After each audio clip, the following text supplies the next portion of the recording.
Xi Jinping prepares to seize Taiwan and urges generals to dare to fight, wiht USA. Journalists point to the changes that have taken place in Beijing's policy, which cannot be ignored by world leaders. Chinese President Xi Jinping is preparing his country for war and demands that Chinese generals dare to fight. Apparently, we are talking about a possible military operation to seize Taiwan. The American edition of Foreign Affairs writes about this, analyzing the latest statements of the Chinese leader. The article notes that the topic of war was heard in 4 separate speeches by Xi Jinping at a meeting of the Chinese parliament. In one of these speeches, the Chinese leader urged his generals to dare to fight.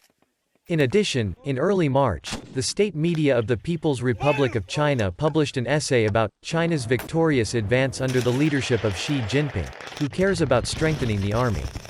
This publication contains an appeal to civilian institutions and private companies to help China's military modernization, and also contains the following threatening lines: "We must talk to enemies in a language they understand and use victory to gain respect in the world." Journalists also note that the Chinese government has announced a 7.2% increase in the defense budget, which has already doubled in the last 10 years, and has also set a plan to reduce the state's dependence on grain imports. In addition, in recent months, the Chinese authorities have promulgated a number of laws of a military nature and have begun the construction or modernization of bomb shelters in Fujian province. At least one wartime emergency hospital is also being built here. Analysts emphasize that the above does not mean that war is inevitable, but there have clearly been changes in the policy of the Middle Kingdom that cannot be ignored by the world.